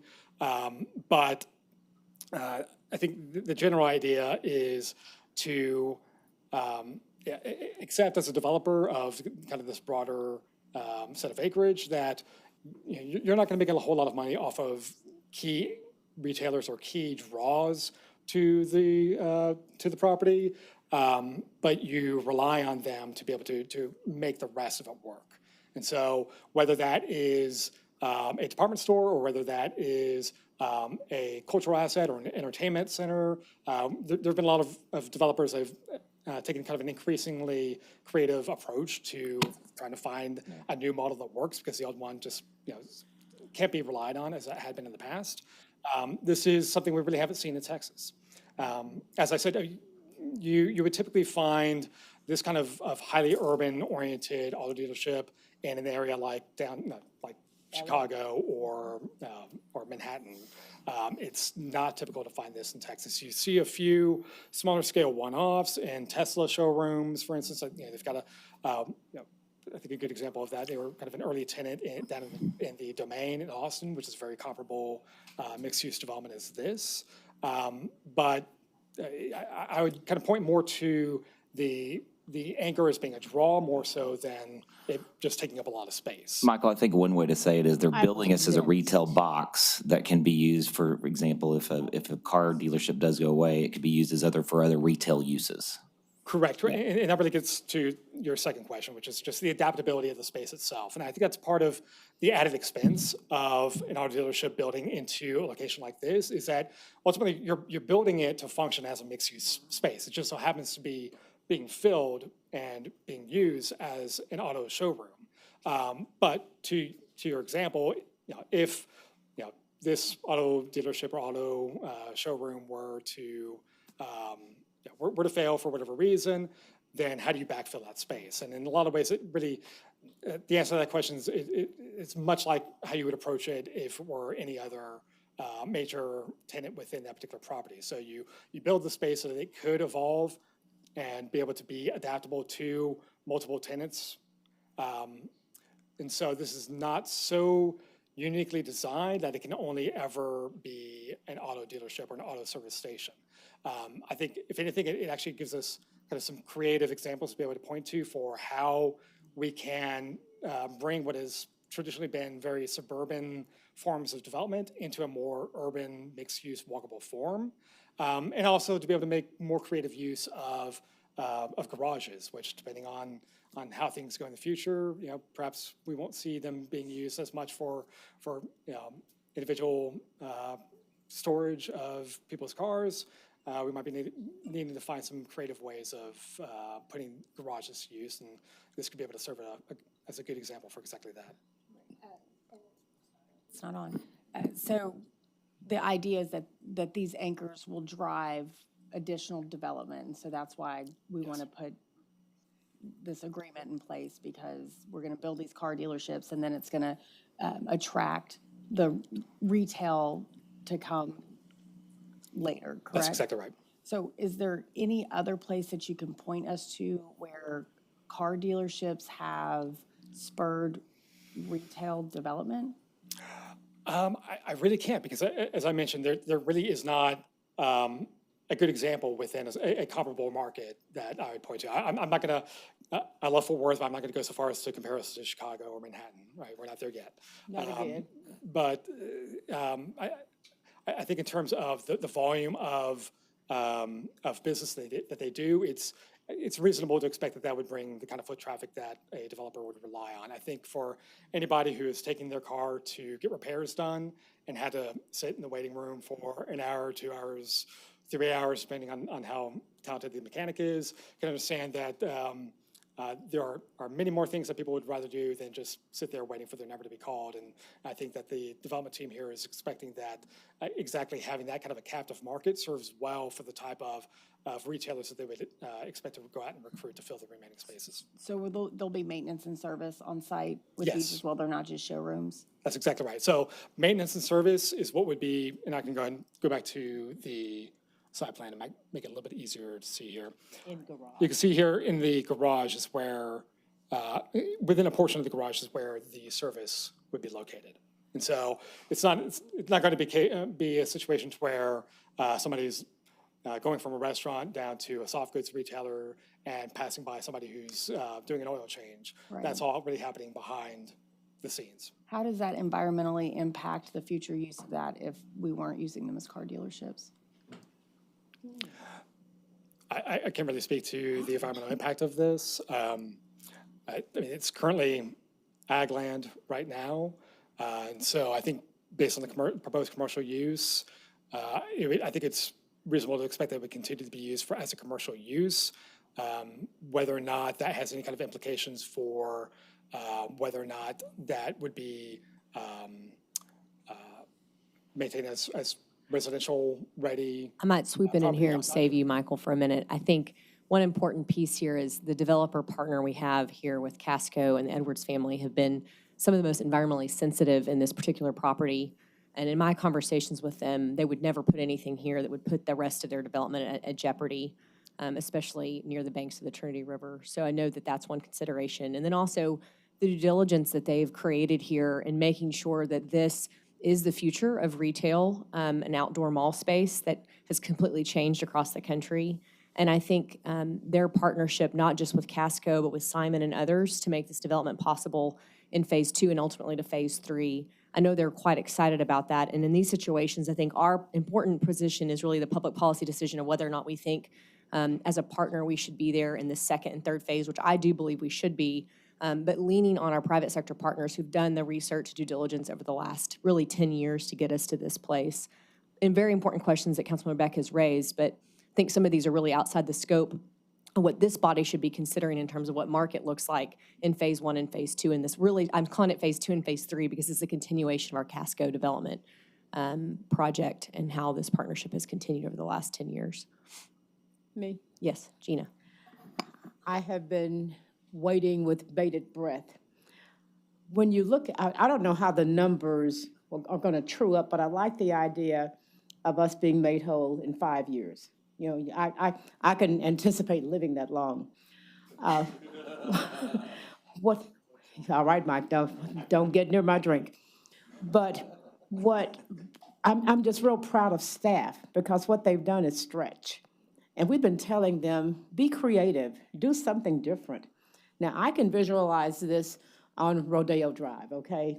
I can see this.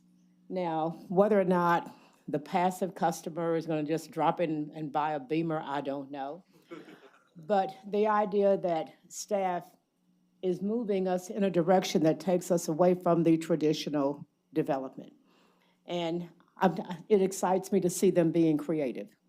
Now, I do believe every question that Councilmember Beck asked, and you had to say, well, I don't know, well, you got to find out.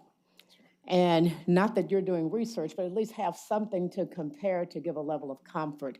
I like the idea. I think it's very exciting. I think it's pushing us into a whole new era for Fort Worth, and we're now going beyond cowboys and culture. I think it rocks. It takes me back to LA when I would go to the jewelry district or, you know, the fur district. So I commend staff for just being not so waiting for that phone call with a deal. They're making a deal. So I'm in.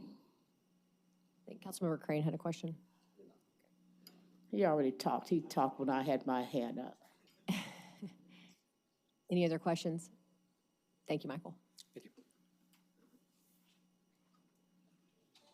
Okay, our next presentation is going to be led by Deanna and Val Washington. Continuation of our discussion on the Office of Police Oversight Monitor, Director Recruitment and Communication Plan.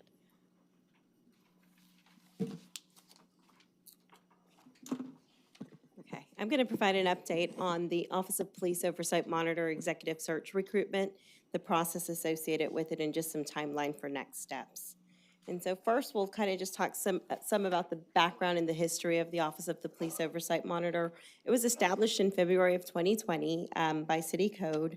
And the office actually employed not only the monitor, but there was 7 staff to support that function, as well as $1 million budget. The whole vision for the Office of Police Oversight Monitor Office was to provide oversight and accountability, respectively, of the Fort Worth Police Department. In addition, it was to also serve as a proactive leader in law enforcement, specifically for the residents that this office would serve. And then some of the tasks also included kind of looking at ways to enhance our relationships with the community and different residents throughout to ensure that there was engagement and conversation and dialogue and discussions around any concerns that they may have had, amongst a host of other responsibilities. So as you know, Kim Neal departed the city of Fort Worth in December of 2022. And immediately following, we engaged the services of Raftellus as the executive search firm to look for the replacement for Kim Neal. Between the months of January through April, there was a series of discussions that took place with Raftellus and the recruiter, Pamela Weidman, who serves as the executive search for the position, to look at candidate profile, just what the recruitment methodology would look like, where we would advertise the positions, and how we would select candidates.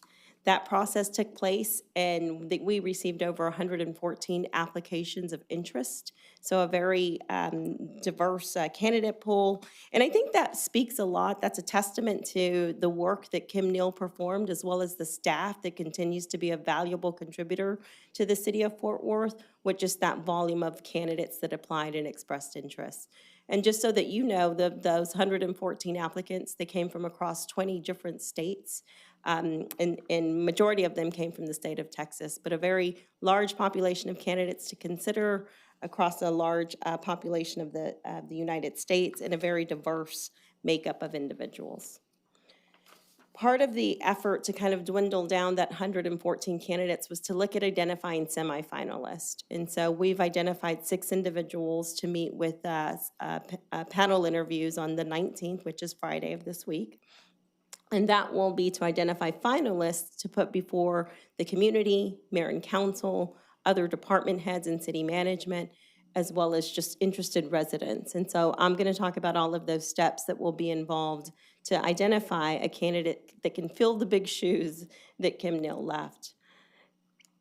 So one of the first things that you'll see that's going to be part of the community effort is going to be a meet and greet with OPM staff. So we want to make sure that any of the finalists that are identified, that they have an opportunity to meet with the 7 staff members that have continued to carry the torch while that position has been vacant. On May the 31st is when the finalists will come in. From 2:30 to 3:30 at Future City Hall, they'll have an opportunity to meet with OPM staff. Following from 4 to 5, we'll have a meet and greet with mayor and council. Invitations should have been sent and should be on your calendars now. In addition, we'll also have extended that invite to department heads and members of city management, to include city manager's office and the assistant city managers, as well as the department heads across the city.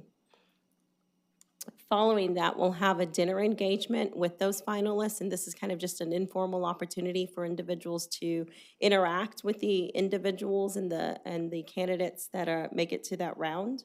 This is hosted by the Greater Friendship Missionary Baptist Church and the North Texas Community Foundation. That'll be immediately following the city manager, mayor, and council engagement. So we'll have a staff member shuttle candidates between the locations, but that'll be May 31st, 5:30 to 6:30, 2001 Bonnie Bray Avenue. Participants include members of the police executive team, so members of their command staff will be included, as well as city manager's office, and then the Coalition of Unity and Justice members. We've included on the next slide just who those individuals are, and you'll see a number of representatives from different organizations, to include Arbor Lawn United Methodist Church, Broadway Baptist Church, Bread Fellowship of Fort Worth, Community Frontline. Invites were sent out, as well as the Como First Missionary Baptist Church, DEI Consultants, Enough is Enough, First St. John Cathedral, a number of other organizations. And these are just representatives that we sent specific invites to, but there was an opportunity for them to extend invites to other members of their organization that they felt would be critical in including in the dinner and the informal opportunity to meet with the candidates.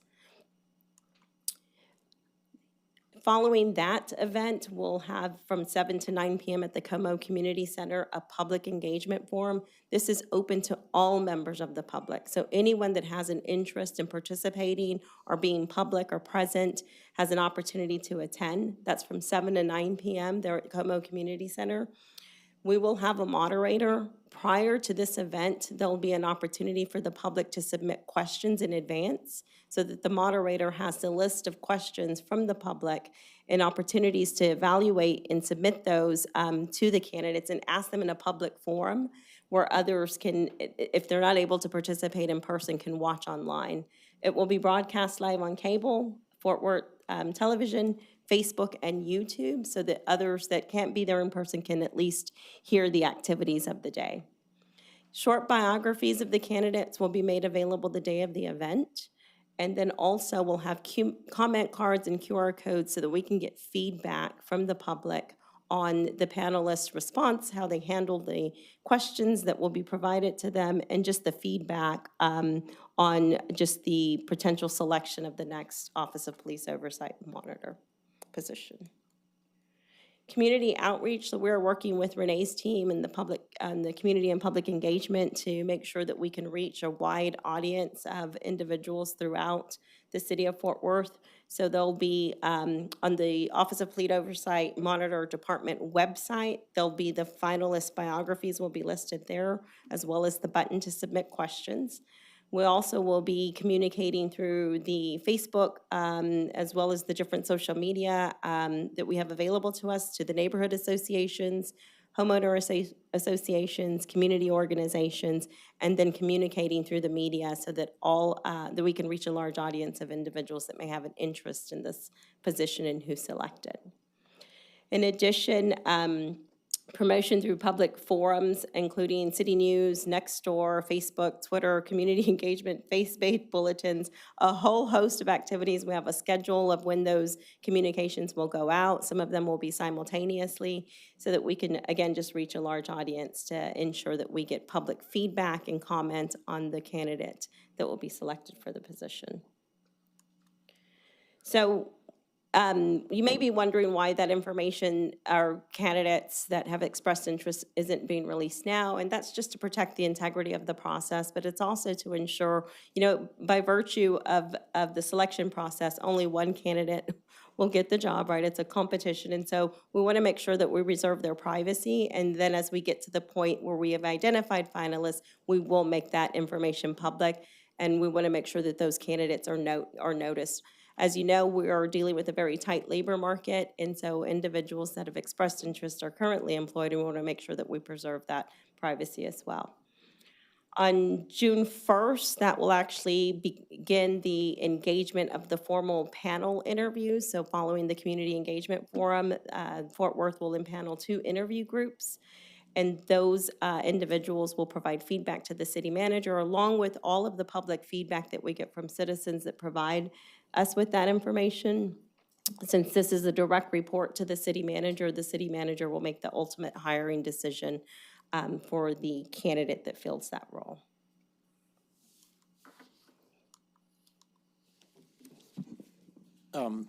Before we transition to Valerie, I do have one remark and observation. In scanning that list of organizations that we're going to make outreach to, my understanding is that's from the Unity Community Work. That was done. In a quick scan, I didn't see any Hispanic groups, whether they be faith-based or community-based. You should include that. You should make outreach to them. I can give you some suggestions on how to go about doing that. Yeah, I'd say definitely, and I really just came up to really solidify the fact that we are really looking for ways to reach out to the public. We know that police oversight is community-driven, and it really reflects what a community looks like, what a community needs, where they feel with trust with police in their communities. So we really want to ask here today if there's gaps or there's things that we're missing, let us know. We didn't specifically call out the Race and Culture Task Force members, but we will invite them as well. But any gaps, please let us know. We want to make sure we reach out to everyone we can. Questions from council. Jared. Thank y'all for listening to schedule. In the same vein of communications, would y'all please include us on all the communications? That way our offices can have amplified on social media and our newsletters, et cetera. I want to make sure at least that the District 6 office is helping do our part to get the word out. And I know probably my colleagues feel the same way. So please include us on the materials before they're scheduled to be posted. That way we can also schedule and prepare to post those as well. Councilmember Nettles? Yeah, just the question on May 19th, the semifinals panel, have that panel been discovered? Who's going to be on that panel? Yes, we were working through that today. Right now, we have staff members from Neighborhood Services. Victor, you've been selected. I know, so we are kind of real-time working through this. You don't have to call the names out. But yes, we do, we do. Okay, I'll just get with you offline to get that list. And we also have, Kim Neal has offered to participate and help guide us through the process and look at candidates. So she's going to be participating in the semifinalist interview as well as the finals. Thank you. I know, that's, we've mentioned that to her, so is our recruiter. Other questions, council? No? Thank you very much. Appreciate it. Council, that's the last of our presentations today for work session. Or do we have any future agenda items? Yes, I do. I want to go first. I have a 3 o'clock appointment. And if y'all want me back by a certain time, I need to leave. I was looking, well, he's going to be texting me. I do. So number one, I want to, on the Police Sky Watch box, that I want to know how many we have, the city of Fort Worth, and where they're currently located. I have a couple of neighborhoods that I need to see if we can get one at.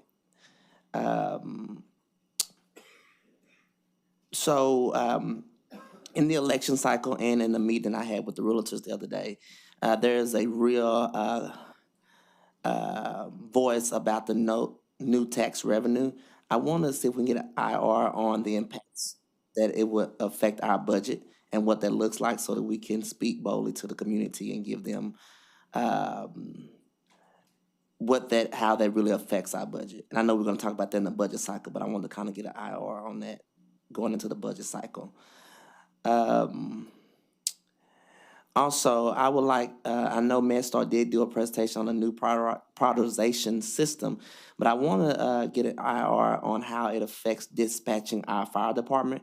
Some of those MedStar calls have been downgraded, and fire was actually told not to go on those calls. So I want to know how that system is working and how many are being downgraded and ask fire not to go, and what type of emergency was happening. Let's see. Also, I do want to, as we move forward in the next month, I know we're off on July, so I want to go ahead and give this one out as well. I want to update on proposed changes on the Community Review Board that was voted down in November. I think we have some proposed changes from city and council members to see what that looks like in the next couple of months as we got our new councils coming online. I believe those are all of mine. Councilmember Bivens. I just have a couple. I'd like to get a report from code compliance on, let's just say, from January to the middle of the year, the types of calls they've had to make, whether they were proactively reported or citizen complaints filed in. I'd like a district breakdown and just to see what they're doing and how they're doing it. They've heard that before, so it'll be okay. The other request that I have, when Chief Kraus was here and we introduced the neighborhood improvement strategy, council members were very involved in the application of cameras. I'd like to get a report on where my 36 cameras are for Stop 6 to see if they're still in that geographic area or have they been absorbed in the city as a whole, just to know what's happening because we continue to have shootings in Stop 6. And last week when the shooting occurred, 4 doors down from my mother, it made me wonder, where are the cameras? I do know that with the Monk back in town, the Temple, they've had a lot of unreported crimes. And I was asked about getting a camera there at the Temple. So just where are the 36 cameras that were designated for Stop 6? Are they still being used in Stop 6 or just what? Those are the only two. Thank you, Gina. Councilmember Beck? I have two. With summer upon us and recent really tragic events, I've had several constituents reach out and want to know what security we're providing at our community centers that are also acting as childcare facilities, both during the summer and throughout the course of the year. And so I'd like an IR on what we can do to enhance security, specifically buzzers. I know it's something we looked at CCPD funding for our daycares, but we didn't look at our city facilities. And so to the extent that we can have those that, or something to enhance safety would be beneficial. And then I'd also like an IR on what the city's take-home car policy is, and if that's different by department. And then generally, a breakdown of by department, how many take-home cars we have. And then what the distance of those the residents are that they are driving these, and who pays for the fuel and maintenance of those cars, and what enforcement do we have to ensure that there's compliance with that policy. Councilmember Williams? Yes, earlier during the AED's discussion, I brought up the community center piece. Thank you, Kelly. I reached out to her to follow up on that question, so no need for that. Dave Lewis will get back to us on youth programming, especially sports league activities. I know this year we've seen a number of incidents related to that, so it'll be sufficient to just follow up by email on that one. And then the second piece, last work session, I asked for traffic division staffing levels and needs. I'd also like to do something similar with MPOs. We had a beloved MPO take another position in PD, and she was well known for how many neighborhoods were in her beat. And so I'd like to take a look at, the beat sizes and what we can do in this upcoming budget cycle to, especially on the fringes of the city, to manage the expectations and beat sizes of some of our larger MPO beats. Any other council members, agenda items? No? Okay, with that, meeting adjourned. See y'all briefly.